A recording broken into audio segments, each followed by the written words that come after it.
तो मुझे लगता है सबको एनालिसिस का सीट मिल गया होगा। कोई ऐसा है जिसको ना मिला हो? पेपर एनालिसिस कैसे करना है, क्या करना है, सबको मिला हुआ है। कितने लोग ऐसे हैं जो लगभग मिनिमम 2 घंटे लगा रहे हैं एनालिसिस पर डेली? 1 2 3 4 5 10 12। ठीक ठीक। हाँ, ये बहुत असंभव टास्क आपको लग रहा होगा कि एक पेपर को 2 घंटे देंगे तो पढ़ेंगे कब। यकीन मानिए 2 घंटे नहीं देंगे तो बहुत दिन पढ़ना पड़ेगा। हाँ, 2 घंटे देंगे तो लगभग 20 दिन बाद आपको एहसास होगा कि लगभग 2.5 महीने के बराबर पढ़ाई कर ली आपने। और ये हम नहीं कह रहे हैं, ये आपके मैंने एनालिसिस में एक एक लाइन, एक एक टॉपिक को, एक एक लास्ट में हमने 10 क्वेश्चन डिजाइन किए हैं कि पेपर देने के दौरान मैंने कहाँ पैनिक हो गया, पेपर देने के दौरान मेरे से कहाँ बार बार गलती हो रही, कौन सा सब्जेक्ट या टॉपिक रहा जहाँ मैं टाइम मैनेजमेंट नहीं कर पाया। प्लीज बात ना करें। अगले पेपर में मुझे कौन सी गलती नहीं दोहरानी। हम कोशिश कर रहे हैं हर वो पॉइंट पकड़ने का जहां बच्चा गलती करता है। तो अभी हमने उनके साथ टाइम फिक्स कर दिया है कि रात को 9:30 से 11:30 डेली एनालिसिस पे ही लगाना है। हम आपसे फिक्स तो नहीं कर सकते, लेकिन हम आपसे ये कह सकते हैं कि मिनिमम 2 से 2.5 घंटे लगाइए, 3 घंटे लगाइए। 15-20 दिन बाद उसको आपका अंतर दिख जाएगा, मैक्सिमम 15 पेपर में। इसी चीज के लिए भी आपने देखा है मैक्सिमम चीज हमने ऑनलाइन कर दिया, असाइनमेंट भी आपको ऑनलाइन अवेलेबल करा दिया, टॉपिक खत्म होते ही उस टॉपिक का टेस्ट अवेलेबल करा दिया। 2 तरीके के टेस्ट आपके चल रहे हैं, एक वो जो ऑब्जेक्टिव टाइप है, जो एसएससी पूछ रहा है, जो आप पढ़ रहे हैं, और एक वो जो डीप में पढ़ रहे हैं और स्टेटमेंट और मैचिंग वाला क्वेश्चन आ सकता है। जैसे अभी बिहार में बच्चे एईडीओ का एग्जाम दे के आए, बहुत पढ़े, लेकिन एईडीओ में अच्छा नहीं कर पाए, कारण उनका पेपर का स्टैंडर्ड स्टेटमेंट वाला सारा आ गया। तो यदि आपको मन करे कि जी मैंने ये टॉपिक पढ़ लिया और इसका स्टेटमेंट वाला क्वेश्चन करना है, तो आप चैलेंज 30 डेज के नाम से फ्री ऑफ कॉस्ट आपको उसी वेबसाइट पे मिल जाएगा डेली का टेस्ट, जो उन बच्चों को हम दिलवा रहे हैं। हर टॉपिक को डिटेल में कैसे पढ़ सकते हैं। मान लीजिए आपने माउंटेन पढ़ा है और आपने सारे पढ़ लिए, अब उसको स्टेटमेंट में कैसे कैसे क्वेश्चन आ सकते हैं वो आपके लिए इजी हो जाएगा। तो 2 काम करना है, एक तो सैटरडे का दिन आपको अपने वीक पॉइंट को आइडेंटिफाई करके उस पर काम करने के लिए, रिवीजन के लिए, और दूसरा वीक में कम से कम 5 दिन पेपर पे 2 से 2.5 घंटे एनालिसिस पे। अब दिमाग कह सकता है 2-2.5 घंटे कैसे एनालिसिस पे लग सकता है, तो मैं एक एग्जांपल से आपको समझा दे रहा हूँ, शायद हमने बताया भी था कि मान लीजिए आप मैथ का, जैसे अभी मान लो टाइमर वाला सेक्शन आ गया, सभी चाह रहे हैं कि 25 के 25 क्वेश्चन हो जाए, ये पॉसिबल है नहीं, शुरू में नहीं है, तो आप शुरुआत में टारगेट कर सकते हैं कि 18 क्वेश्चन करना है, यानी 7 क्वेश्चन छोड़ना है। तो यकीन मानिए पहले वीक में आप 18 तक पहुंच जाएंगे, क्योंकि अब आपका दिमाग एक्सेप्ट कर लेगा कि टफ वाले मुझे छोड़ने ही छोड़ने। अब 18 का टारगेट पूरा हो गया, तो अब 20 का टारगेट रखना है, और करते करते अगले 3 से 4 वीक में आप 22-23 पे आराम से पहुंच जाएंगे। टॉपर के साथ क्या अच्छी बात है, वो हर क्वेश्चन को करने का प्रयास नहीं करता है, वो स्मार्ट पेपर सिलेक्शन करता है। एवरेज के साथ क्या प्रॉब्लम है, वो हर क्वेश्चन को करना चाहता है और उससे उसकी एक्यूरेसी पैनिक करती है। लास्ट में 3 मिनट है और 7 क्वेश्चन करना है, 99% तो एक भी नहीं कर पाएगा पैनिक होकर के, और वो टाइम मैनेजमेंट सीख जाएगा तो एटलीस्ट 4, और थोड़ा समझदार होगा तो 5 तो कर ही देगा। ये जिस दिन सीख जाएंगे बात बनने लगेगी। तो ये तभी होगा जब पेपर एनालिसिस में आप टाइम देंगे कि कौन से टॉपिक पे मैं पैनिक कर गया, सिली मिस्टेक क्यों हो रहा है। सिली मिस्टेक वैसे होता नहीं है, लेकिन फिर भी मान लेता हूँ क्या होता है। ये बेसिकली आपका ईगो होता है कि मुझे आ रहा था, मैंने सिली मिस्टेक कर दिया। कारण आप टफ क्वेश्चन पे ज़्यादा टाइम देते हो, आसान क्वेश्चन को कैजुअल ले जाते हो। और पेपर इसी बात का है कि आसान गलत नहीं होना चाहिए, ये सारी बातें हमने वहाँ पे मेंशन की हैं। तो कोशिश करिए 7 दिन, उस दिन देते समय मैंने बोला था, लेकिन कई लोग सोचते हैं ऐसे ही सर कहते रहते। 7 दिन लगातार स्टडी करना है पेपर एनालिसिस से पहले। उसको 5 मिनट लगेगा, अंडरलाइन करते जाएंगे, फिर धीरे धीरे आपके दिमाग में बैठ जाएगा कि एनालिसिस का पर्पज़ क्या है। और 15 दिन आपको 2 से ढाई घंटे लगाना है। मान लेते हैं आपने, जैसे हमने प्लानिंग क्वेश्चन का एग्जांपल दिया था, कि मान लेते हैं प्लानिंग में आपका पूछ लिया कि ये प्लान का टारगेट क्या था, क्यों ना 15 मिनट 20 मिनट लगा के सारे प्लान के टारगेट को कर लूँ, आधे घंटे लग जाएगा। लेकिन ये पक्का है कि प्लानिंग पे क्वेश्चन आएगा तो दिक्कत नहीं आएगा। सेम आपने हिस्ट्री में कोई ट्राइबल मूवमेंट का देखा, तो क्यों ना जितने इस तरीके के मूवमेंट है मुश्किल से 40-50 एक बार ईयर और नेता के साथ याद कर लूँ। हो सकता है 20-25 मिनट आधे घंटे लग जाए, लेकिन लगभग आपका एक क्वेश्चन हमेशा के लिए तैयार हो गया। आप खुश क्या हो रहे हैं कि ये क्वेश्चन आया, हो गया तो ठीक, नहीं आया गलत, तो इसको लिख लेता हूँ कि इस आंदोलन का नेता ये था और इस ईयर में हुआ। वो क्वेश्चन थोड़ी ना आना है। तो जब इस तरीके से एनालिसिस करेंगे तो आपके लगेंगे 2.5 घंटे 3 घंटे, लेकिन वो 2.5-3 घंटे आपके मान के चलिए 1 साल बचा देगा यदि आपने 2-2.5 महीने कर दिए। यानी अटेम्प्ट खराब नहीं होने देगा। और नहीं तो पेपर जब इजी आता है तो 1-1, 2-2, 4-4 क्वेश्चन से हम बाहर हो रहे होते हैं। मैं बस इसी चीज़ पे काम कर रहा हूँ कि एक बच्चा जिसने 1 साल 1.5 साल गुरुकुल को टाइम दिया और सेलेक्ट होके क्यों नहीं गया, कहाँ कमी रह गई, कर तो सकता था। तो मुझे समझ में आया कि कुछ कुछ बेसिक चीज़ों पे वो काम नहीं किया, अपने वीक पॉइंट पे काम नहीं किया, रिवीजन पे फोकस ही नहीं किया, पेपर देने के बाद एनालिसिस ही नहीं किया। मान लेते हैं ये सामने बालक बैठा है, इसके 140 नंबर आ रहे हैं, इसके पूरे चांस है सेलेक्ट होने के, लेकिन वो कॉन्फिडेंस क्यों नहीं आ रहा है? क्योंकि पेपर एनालिसिस नहीं कर रहा है।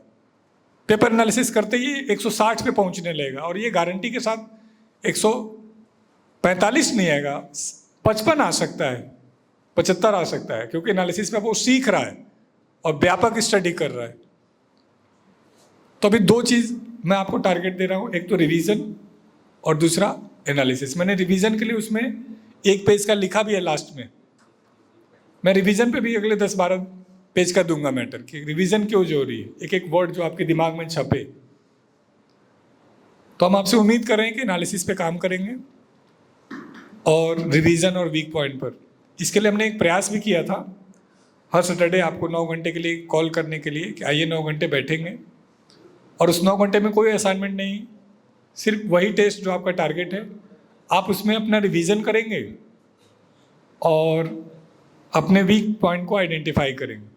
लेकिन कल हम आपको बोल नहीं पाए, बीच में हमने लगा कि यार हम थोप तो ना दे रहे हों बच्चों पे, क्योंकि एक एग्जाम्पल समझाते हैं। हम 30 डेज का चैलेंज चला रहे थे, हम बड़ी खुश हो रहे थे, मज़ा आ रहा है, बढ़िया हो रहा है, ये हो रहा है। कल वैसे मैंने एक फेंका दांव, देखता हूँ, मैंने कहा देखो भाई कल सैटरडे है, कल जिसको वापस उसमें सरेंडर करना है वापस कर लेना, 500 रुपये वापस मिल जाएगा। 3 बच्चे आ गए सुबह, मैं भाई ठीक है दे देंगे। फिर हमारे मैनेजमेंट ने कहा जी देते ही ये कॉन्सेप्ट फेल हो जाएगा। मैं भाई जिसको नहीं पढ़ने का ना इनको देना ही नहीं है, मैंने कह दिया नहीं देंगे। बच्चे ने कहा जी आपने सुबह ही कहा था। मैं 19 दिन से कह रहा हूं नहीं दूंगा, तो तेरे दिमाग में नहीं घुस रहा है, और 19 मिनट पहले कहा कि दूंगा, कहा सर आधा दे दो। मैं भाई आधा भी नहीं देंगे यार, तुमको चाय कॉफी पिलाया है तो जोड़ के बता। नहीं जी 25 रुपये तो खर्चा हुआ एक दिन का। मैं कहता क्या डिस्कस करूं। तो मुझे लगा कि कई बार हमें स्ट्रिक्ट होना भी जरूरी है। जैसे मैंने कैंसिल किया उसमें से एक अभी मिला, कहा जी 6 दिन बचा है, मैं तो रेगुलर कर लूंगा, 30वें दिन तो दे दोगे? हाँ 30वें दिन दे दूंगा। कहा फिर ठीक है मैं पूरा ही कर लेता हूँ, 19 हो ही गया है, एक संडे आएगा, एक संडे और आएगा, 2 हो जाएगा, 27 को पूरा ही हो रहा है, मुश्किल से 8 दिन बचा है। मैं चलो अच्छी बात है कर लूँ। लेकिन अब मैं वो बच्चे बुरे मत मानना भाई, चलो कुछ निगेटिव बातें नहीं, पॉजिटिव कर लेते। लेकिन वो बच्चे जो बहुत अच्छा कर रहे हैं वो बड़ी खुश हैं, उन्होंने एक दूसरा प्रपोजल दिया है कि जी 27 को हमारा 30 दिन पूरा हो जाएगा, तो 1 तारीख से हम चाह रहे हैं 12 घंटे का हो। सुन लो पूरी बात सुन लो।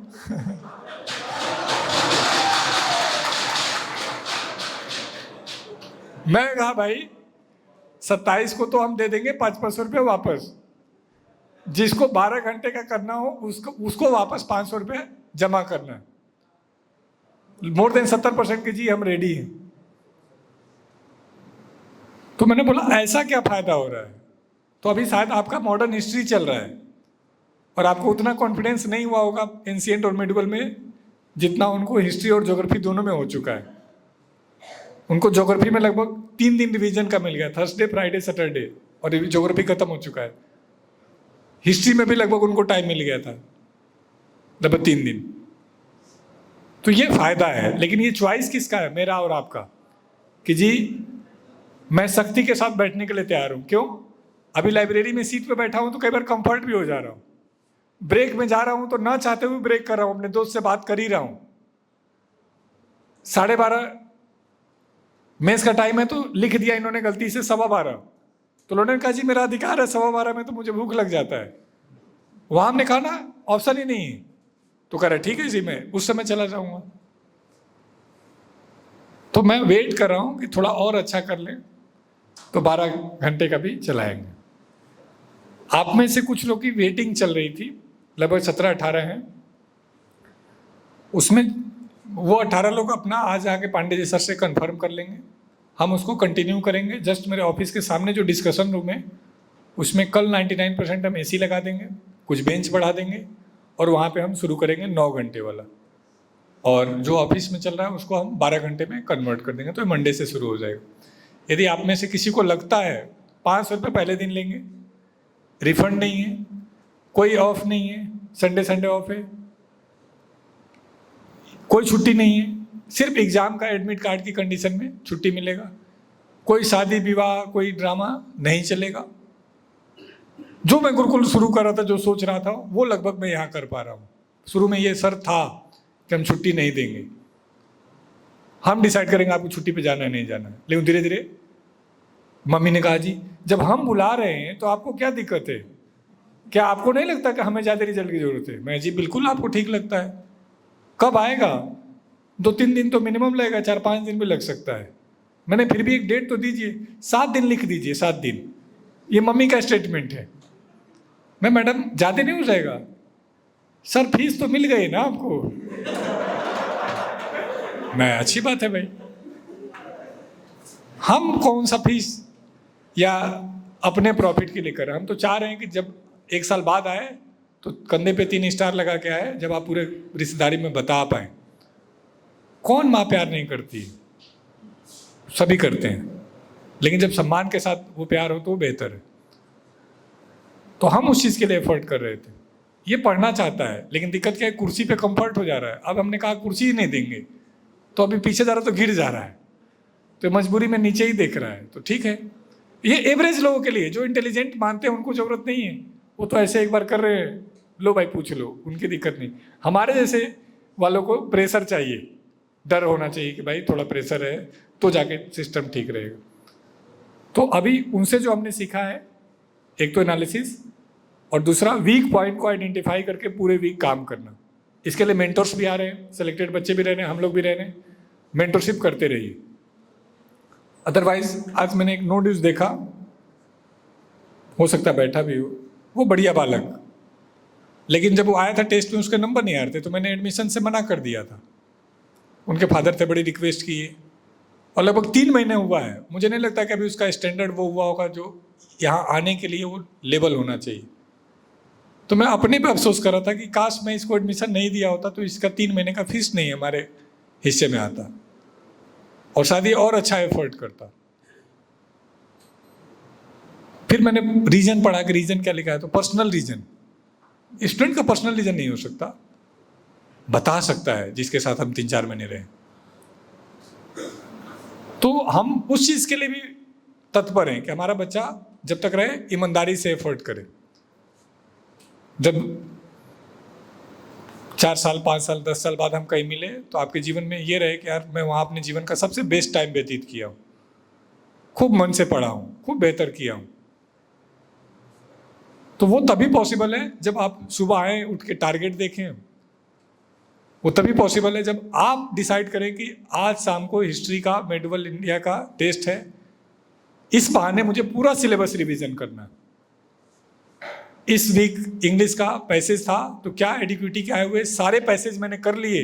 यदि हाँ तो मेरा पर्पज पूरा हो गया, और नहीं तो पैसेज पूरा रिवीजन नहीं होगा, वो लेबल नहीं आएगा, और ये साइकिल चलता रहेगा चलता रहेगा चलता रहेगा। हम पागल हैं, इतना पेज निकाल निकाल के देखो, वहाँ उठाना दोस्त, दूसरे नंबर पे जो पेज रखा है, दूसरे पे लगभग 150 से 250 पेज फालतू पड़ा हुआ है। ऐसा थोड़ी ना उसमें पैसा नहीं लगा होगा या उस पर टाइम नहीं लगा होगा, लेकिन हमारे बच्चों को हम एहसास नहीं करा पाए कि उस असाइनमेंट की कोई वैल्यू है। और उसके पीछे सिर्फ एक कारण है, बच्चे को पता ही नहीं कि आज का टारगेट क्या था। बच्चे को समझ ही नहीं आ रहा कि मेरे वीक पॉइंट पे मुझे काम करना है। तो ये मैं देश का भी रिसोर्स नुकसान कर रहा हूँ और अपना तो कर ही रहा हूँ। तो अभी हम मंडे से पूरा असाइनमेंट बंद कर देंगे, असाइनमेंट निकालना ही नहीं है, हम सिर्फ ऑनलाइन देंगे। मान लेते हैं किसी बच्चे को ज़रूरत है उस टॉपिक का, तो एक पेज यहाँ पर रहेगा, आप लिख देंगे कि जी इस टॉपिक का असाइनमेंट आज आया था, हमें चाहिए। आपके लिखने के अगले ब्रेक में आपको मिल जाएगा। आपने 9:30 में लिखा है, 11 बजे मिल जाएगा। 11 बजे लिखा है, 12:30 में मिल जाएगा। 12:30 बजे लिखा है, 2:30 बजे वाले ब्रेक जब आएंगे तो मिल जाएगा। 2:30 बजे लिखे हैं, 4 बजे मिल जाएगा। इससे 2 फायदे होंगे, जब आप कुछ खरीद के लाते हैं तब, और जब आपको कोई दे देता है तब, दोनों में अंतर होता है। तो जब आप मांग के लाएंगे तो शायद सीरियस हो पाएंगे, और नहीं तो कोई अधिकार नहीं है मुझे एक ऐसे समय में जब देश एक बहुत बड़ी आर्थिक समस्या में जूझने वाला है। मोदी जी ने कहा है कि पेट्रोल कम यूज करो, तो लोगों ने और ज़्यादा खरीद के रख लिया। सोना मत खरीदो, तो लोग और खरीद रहे हैं कि कीमत बढ़ेगा तो हमें फ़ायदा उठा सकते हैं। तो उसी तरह हम भी सोच रहे हैं कि देश को कुछ सहयोग दे पाएँ, कागज़ बचा लें, इंक बचा लें। तो इसके लिए हमने ऑनलाइन कर दिया आपको सर सभी कुछ। लेकिन फिर भी किसी को लगता है नहीं जी मुझे तो ऑफलाइन करना है, तो आप ऑन डिमांड कर सकते हैं, क्योंकि मेरा या किसी का अधिकार नहीं है इस पेज को खराब करने का। पेड़ काटा गया, मैंने बहुत सारे नुकसान किया गया, तब यहाँ तक पहुँचा होगा। तो कल से, हाँ जी पांडे जी, कल से मतलब प्रिंट निकालना ही नहीं। ऑफलाइन टेस्ट पूरी तरीके से बंद कर दिया है। लेकिन कई बार आपको लगता है कि नहीं मुझे टेस्ट पेपर चाहिए, तो आप नाम लिख के दे सकते हो, हम निकाल के दे देंगे। ऑनलाइन के बाद एक्सप्लेनेशन देखना है या जो भी आपके पास रीज़न है, मतलब ऐसा नहीं कि हम नहीं देंगे, हम हमारा असाइनमेंट आपको निकाल के दे देंगे, लेकिन तब जब आप चाहेंगे। जैसे वोकैब का टेस्ट हुआ, आप में से कितने लोगों ने एनालिसिस कर लिया? 1 2 4 5 10 15। अब तो मज़ा आ गया, ऑनलाइन के चक्कर में किसी को टेस्ट नहीं भी देना है, पता पकड़ी में नहीं आएगा। ऐसा चल रहा है ना, ऐसा नहीं करिएगा। यदि जिस दिन ये सीख लेंगे टारगेट से बचना, उस दिन जीवन का टारगेट मिस हो जाएगा। मुझे ये टारगेट है कि मुझे आप तक पहुंचना है 12 बजे, तो मेरे बीच में मिलने वाले कई लोगों को मैं छोड़ के भाग के आ रहा हूँ। अदरवाइज मैं उनके साथ गप लगा सकता हूँ 3 बजे 4 बजे 5 बजे तक। सेम वही, यदि आपको पता है कि आज नंबर सिस्टम का पार्ट 6 है, इस बहाने आप तैयार कर लेंगे तो कर लेंगे, और नहीं दिमाग को एक बार दे दिया ना, पता नहीं क्या ही बनाते रहते हैं, फिर वो इसकी होता चला जाएगा। तो ये 2-3 छोटे छोटे सजेशन हैं, ये हमने बताए हैं। एनालिसिस पे मैं फोकस कराना चाहता हूँ 15 दिन, आपको वैल्यू समझ में आएगी उसकी। दिमाग में रखिए 2-2.5 घंटे लगाना है, हर क्वेश्चन पे काम करना है। कॉन्सेप्ट एरर है तो कॉन्सेप्ट पे काम करना है, सिली मिस्टेक हुआ है तो लास्ट में टाइम प्रेशर से मैं पैनिक हो गया क्या, इजी क्वेश्चन था कैजुअल ले गया क्या, कोई कॉन्सेप्ट भूल गया इसलिए तुक्का लग गया क्या, ऐसे जितने रीजन आपको दिख रहे हैं वो सारे मैंने लिखे हुए। बस पेपर एनालिसिस से पहले 5 मिनट पढ़ लीजिए, फिर आपको रीजन समझ में आता चला जाएगा। और फिर मैं यकीन दिलाता हूँ कि जितने आपके मॉक में आ रहे होंगे, किसी के भी मॉक में, चाहे टेक्स्ट बुक ही क्यों ना हो, वहाँ रियल एग्जाम में कम नहीं होगा, गारंटी है ये। एनालिसिस कर लोगे और एनालिसिस करने लगोगे, 1.5 महीने में इतनी तेजी से नंबर बढ़ेगा, आपको समझ नहीं आएगा कि क्या ही चमत्कार हो गया। और नहीं पढ़ के कोई 1.5 महीने में नंबर बढ़ा दे तो मुझे भी सिखा देना। उसके लिए हमने बहुत पहले आपको परफॉर्मेंस रिपोर्ट भरना सिखाया है। आप में कई बच्चे हैं जो परफॉर्मेंस रिपोर्ट के बेस पे आते हैं, 10-10 दिन पे हम टारगेट दे रहे हैं और फिर 1 महीने बाद फिर दोबारा परफॉर्मेंस रिपोर्ट भरवा रहे हैं। तो वो जो टारगेट हमने महीने में 3 चैप्टर के दिए थे, उसमें एरर नहीं आ रहा, उसमें दिक्कत नहीं आ रही। और वो सामान्य बच्चे नहीं है, वे हैं जो मेंस देके 2-2 बार से अपना अटेम्प्ट खराब कर रहे हैं, बस उनको वीक पॉइंट नहीं मिल रहा था और वो अच्छा कर रहे हैं। अब वो एनालिसिस पे काम कर लेंगे तो गारंटी के साथ अपने पसंद का पोस्ट लेके निकल जाएंगे। तो ये दोनों तीनों काम करिए। टारगेट वो नहीं कि जो हमने दिया वो, आप अपना भी टारगेट मेंटोर से बनवाइए और उसके हिसाब से टेस्ट दीजिए। अब आप में से किसी का कोई डाउट हो, कोई क्वारीज हो, कोई क्वेश्चन हो, कोई कंप्लेन हो। आप में से कुछ लोगों ने कंप्लेन किया था कि ब्रेड पकौड़े में तेल ज़्यादा आता है, हमने ब्रेड पकौड़ा हटा दिया, तो आज का ठीक रहा होगा मेनू। तो जब आप बताएंगे कि जी ये दिक्कत है, मैं पक्का दूर कर दूंगा। नहीं बताएंगे, हम नहीं कर पाएंगे। गलत टॉपिक छेड़ दिया गया। देखो, पढ़ाई के लिहाज तक निकम्मा किसी ने कोई कंप्लेन नहीं किया कि जी ये कर दो, वो कर दो, ये करवा दो। सब खाने का जैसे ही नाम आएगा तो कुल बुलाहट मच जाएगी। अभी एक बालक डीडीए एग्जाम पास किया है, ज्वाइनिंग के लिए जा रहा है, तो बोला जी 18 से ज्वाइनिंग है, आ जाके पीजी दे के आया हूँ, तब गुरुकुल की वैल्यू समझ में आ रही है। मैं ऐसा क्या हो गया? कहा जी सिर्फ रहने का 9,000 रुपये ले रहे हैं। मैं भाई तू ऑफिसर लग गया, सुविधा भी तो दे रहे होंगे। कहा नहीं, एक बेड दिया है, उस रूम में हम 2 लोग रहेंगे और 9,000। मैं खाना भी तो दे रहा हूँ। कहाँ खाना? मैं सस्ता तो है। कहा नहीं, यहाँ पढ़ाई भी तो मिल रही थी, वहाँ एसी का अलग से देना और भी बहुत सारी चीज़ें। तो जब आप बाहर निकलेंगे या जो लोग बाहर से आए हैं उनको समझ में आएगा कि हम क्या कर रहे हैं। खैर ये मुझे नहीं बोल रहा है, जब आप नौकरी लग जाएंगे खुद महसूस करेंगे तो फायदा है। अपनी तारीफ हम लोग नहीं करते, आप कर दिया करें बीच बीच में। हाँ, आई लव यू टू। हाँ अच्छा, ओके ओके, ये कुछ और लैंग्वेज में बोल रहे हैं। हाँ, और कोई डिमांड हो? लाइए, रिजल्ट बनाना हमारे लिए एक टफ टास्क हो गया है, कारण कुछ लोग बहुत ज़्यादा नंबर लेके आ जा रहे हैं। तो मैं आपसे वैसे कह रहा हूँ, आगे के लिए भी जीवन में कोशिश करना है, जहाँ तक पॉसिबल हो ईमानदार रहना है। कोशिश करना है जब तक बहुत जोरी ना हो, झूठ नहीं बोलना। उससे बड़ी मज़ा आएगा आपको, आपका पर्सनल लाइफ बहुत बेहतर रहेगा। आपके चाहने वाले लोग कुछ ही होंगे लेकिन वो बहुत मजबूत होंगे।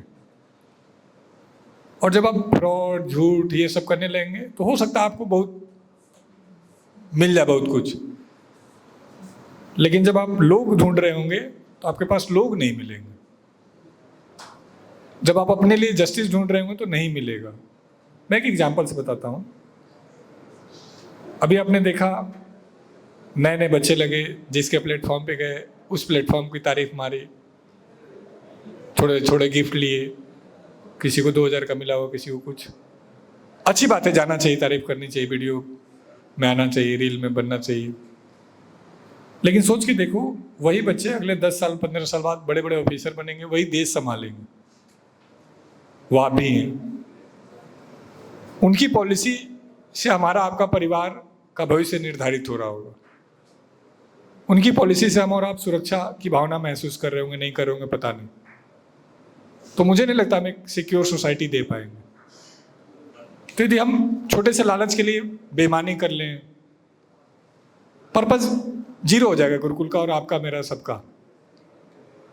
तो कोशिश करिए नेक्स्ट वीक से कि इसमें ईमानदारी रखिए, मेरे लिए नहीं, खुद के लिए। आप देख लें, जिस समाज में टैलेंट से ज़्यादा तिकड़मबाजी को, जुगाड़बाजी को महत्व दिया जाएगा, वो समाज खत्म हो जाएगा। और शायद हम इंडिया उसी तरफ मूव कर रहे हैं। आप देखेंगे कि जब आपके जीवन में दिक्कतें आएंगी तो आप किसी 10 आदमी का नाम नहीं ले सकते कि यह आदमी मेरा साथ देगा ही देगा, जबकि 140 करोड़ की आबादी है, शायद 50 हो गई। तो इसके पीछे यही कारण है कि मैं भी झूठ बोलूं, तुम भी झूठ बोलो, जिसका झूठ ज़्यादा चल जाएगा वो ज़्यादा सफल माना जाएगा।